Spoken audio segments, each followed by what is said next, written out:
Dans cette vidéo, nous allons corriger l'exercice 2 qui portait sur l'étude du mouvement d'un skieur. Donc on vous donnait la chronophotographie d'un skieur avec des vecteurs vitesse de tracé et une échelle qui avait été utilisée pour tracer justement ces vecteurs vitesse et donc pour exploiter ces données dans les exercices.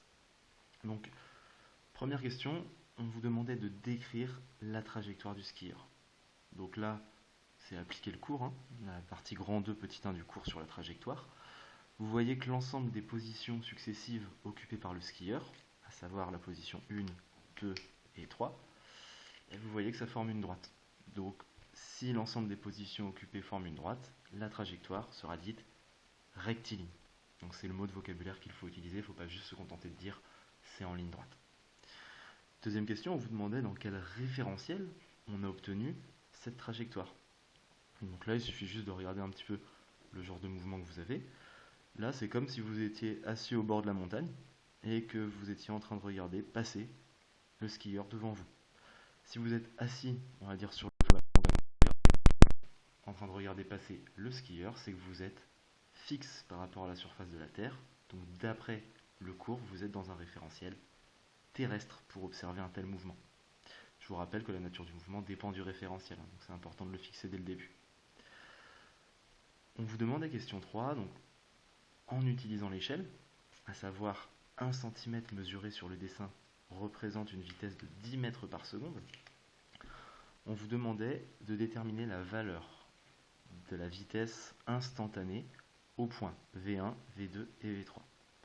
Donc pour ça, il vous suffisait d'utiliser l'échelle. Donc on a dit 1 cm mesuré correspond à 10 mètres par seconde dans la réalité. Et donc il suffisait de mesurer à la règle. Vous avez la longueur des vecteurs, d'accord. Et si vous mesuriez à la règle, par exemple pour V1, quand vous mesurez V1, vous tombez sur 0,8 cm. Donc pour avoir la véritable valeur de V1, on fait tout simplement un produit en croix, donc 0,8 cm fois 10 mètres par seconde, divisé par 1 cm. Donc,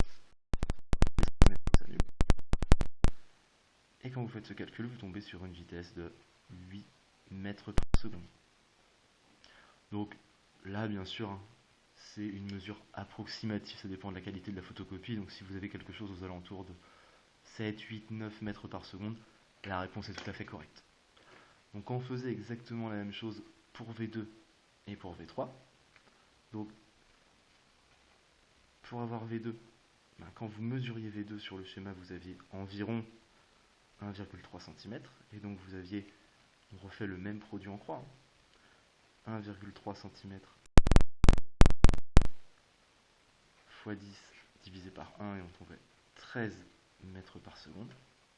Et enfin, pour V3, on avait 2 cm de mesuré sur la feuille, approximativement encore une fois, ça faisait 2 cm fois 10 mètres par seconde divisé par 1, soit une vitesse de 20 mètres par seconde.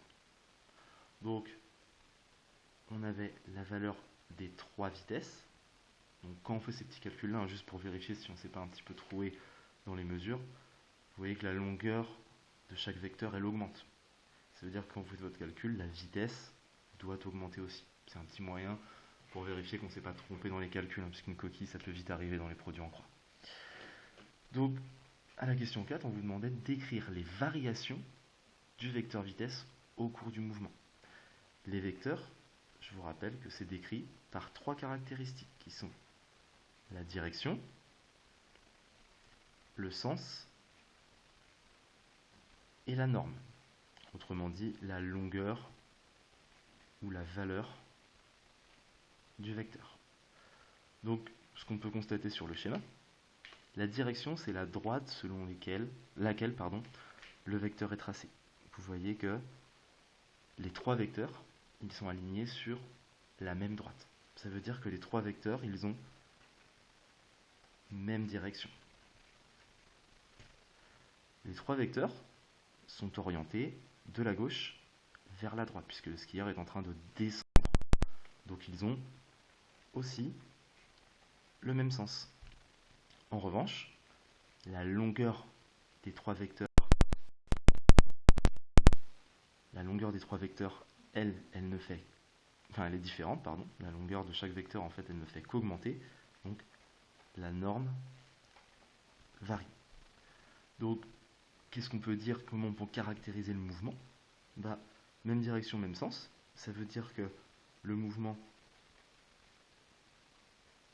il est rectiligne et il reste en ligne droite, vu que la direction et le sens ne changent pas. En revanche, vu que la norme varie, eh bien, ça veut dire que la vitesse, comme on vient de le calculer, elle augmente. On va donc dire que le mouvement, il est accéléré. Et donc,